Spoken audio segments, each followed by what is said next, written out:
ವೀಕ್ಷಕರೇ ನಮಸ್ಕಾರ. ಅಂತರ್ಪಿಚಾಚಿ ಚಾನಲ್ಗೆ ಮತ್ತೆ ಸ್ವಾಗತ.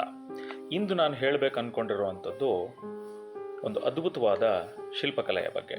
ಭಾರತ ಶಿಲ್ಪಕಲೆಗಳಲ್ಲಿ ಮುಂಚೂಣಿ, ಅದರಲ್ಲೂ ಕರ್ನಾಟಕ ಎತ್ತಿದ ಕೈ ಅಂತಲೇ ಹೇಳ್ಬೋದು. ಎಸ್ಪೆಷಲಿ ನಾನಿವತ್ತು ಹೇಳಬೇಕಾಗಿರುವಂಥದ್ದು ಎರಡು ನಂದಿ ವಿಗ್ರಹಗಳ ಬಗ್ಗೆ. ಇದಿರುವಂಥದ್ದು ನಮ್ಮ ಹೊಯ್ಸಳದ ರಾಜಧಾನಿಯಾಗಿರುವಂತಹ ಬೇಲೂರು ಮತ್ತು ಹಳೆಬೀಡು. ಆ್ಯಕ್ಚುಲಿ ಇದಿರುವುದು ಹಳೆಬೀಡು. ಈ ವಿಡಿಯೋದಲ್ಲಿ ನಾನು ಕೆಲವೊಂದು ಸ್ಪಾಟ್ಗಳನ್ನು ಫ್ರೀಸ್ ಮಾಡಿ ತೋರಿಸ್ತೀನಿ. ಏನಕ್ಕೆ ಅಂದರೆ ಇಲ್ಲಿರುವಂಥ ಎರಡು ನಂದಿಗಳು ಭಾರತದಲ್ಲೇ ಅತ್ಯಂತ ಶ್ರೇಷ್ಠವಾದ ಹೆಗ್ಗಳಿಕೆಗೆ ಪಾತ್ರವಾಗಿದೆ. ಏನಕ್ಕೆ ಅಂದರೆ ಅಲಂಕಾರದಲ್ಲಿ ಇದು ನಂಬರ್ 1 ಸ್ಥಾನಕ್ಕೆ ಇರುತ್ತೆ. ಈ ಎರಡು ನಂದಿಗಳ ಕಲಾಕೃತಿಗಳು ನಮ್ಮ ಹೊಯ್ಸಳ ಪರಂಪರೆಯ ಒಂದು ಕಲಾಭಿಮಾನಕ್ಕೆ ನಿದರ್ಶನವಾಗಿತ್ತು ಅಂದರೆ ತಪ್ಪಾಗಲಾರದು. ಇದು ಬಂದ್ಬಿಟ್ಟು ಹೊಯ್ಸಳರ ರಾಜಧಾನಿ ಬೇಲೂರು ಮತ್ತು ಹಳೆಬೀಡು. ಈ ಹಳೆಬೀಡು ದೇವಸ್ಥಾನದಲ್ಲಿ ಈ ಥರ ಶಿಲ್ಪಕಲೆಗಳು ನಮಗೆ ತುಂಬ ಸಿಗುತ್ತೆ. ಈ ನಂದಿ ನಮಗೆ ಶಾಂತಲೇಶ್ವರ ಗರ್ಭಗುಡಿಯ ಎದುರುಗಡೆ ಇರ್ತದೆ.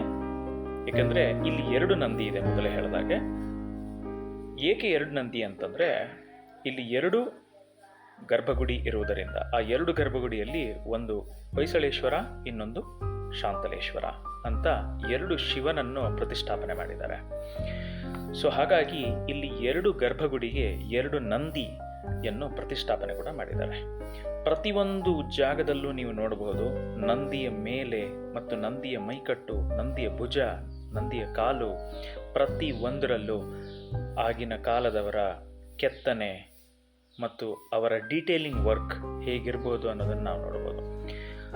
ನಾವು ಇದನ್ನು ಮಿಷಿನ್ನಲ್ಲೂ ಮಾಡಲಿಕ್ಕೆ ತುಂಬ ಕಷ್ಟಪಡುವಂಥ ಕಾಲದಲ್ಲಿ ಆಗಿನವರು ಇದನ್ನು ಕೈನಲ್ಲಿ ಮಾಡಿದ್ದಾರೆ ಅಂದರೆ ಈಗಲೂ ನಂಬಕ್ಕೆ ಅಸಾಧ್ಯ ಆಗುತ್ತೆ.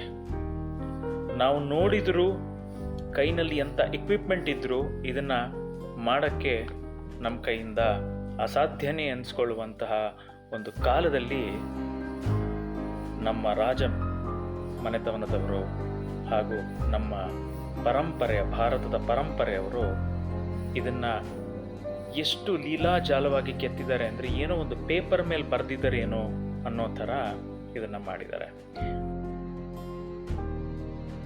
ಇದು ಇನ್ನೊಂದು ನಂದಿ ಅಂದರೆ ಹೊಯ್ಸಳೇಶ್ವರನಿಗೆ ಎದುರಾಗಿರುವಂತಹ ಇನ್ನೊಂದು ನಂದಿ. ಇದು ಶಾಂತಲೇಶ್ವರನಿ ಎದುರುಗಿರುವಂಥ ನಂದಿಗಿಂತ 1 ಅಡಿ ಎತ್ತರದಲ್ಲಿದೆ, ಅಂದರೆ ದೊಡ್ಡದಾಗಿದೆ. ಇದು ಕೂಡ ಅಷ್ಟೇ, ಪ್ರತಿ ಒಂದು ಡೀಟೇಲಿಂಗ್ ಅಷ್ಟು ನೀಟಾಗಿದೆ.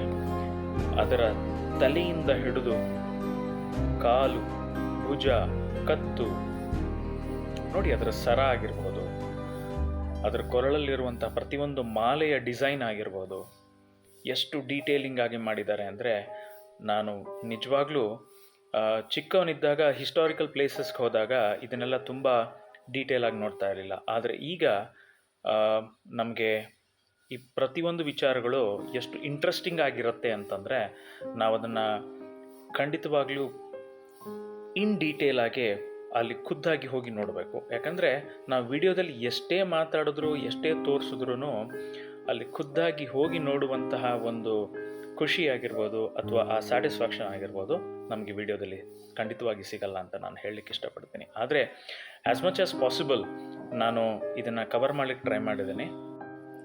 ಕಡೆಯದಾಗಿ ವೀಕ್ಷಕರೇ, ನಾವೀಗ ಭಾರತದಲ್ಲಿ ನೋಡುವಂತಹ ಎಲ್ಲ ಶಿಲ್ಪಕಲೆಗಳು, ದೇವಸ್ಥಾನಗಳು ಅನೇಕ ಬಾರಿ ದಾಳಿಗೊಳಗಾಗಿ ಉಳಿದಿರುವಂಥದ್ದು.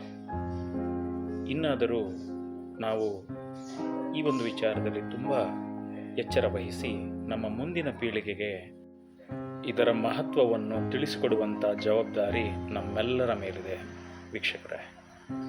ಏಕೆಂದರೆ ಉಳಿದಿರುವ ಸಂಸ್ಕೃತಿಯಲ್ಲಿ ಭಾರತದ ಸಂಸ್ಕೃತಿ ಒಂದು ಅಗ್ರಗಣ್ಯ ಸ್ಥಾನದಲ್ಲಿ ಸೇರುತ್ತೆ. ಪ್ರೋಗ್ರಾಮ್ ಇಷ್ಟವಾದಲ್ಲಿ ದಯವಿಟ್ಟು ಪ್ರೋತ್ಸಾಹಿಸಿ. ಧನ್ಯವಾದಗಳು.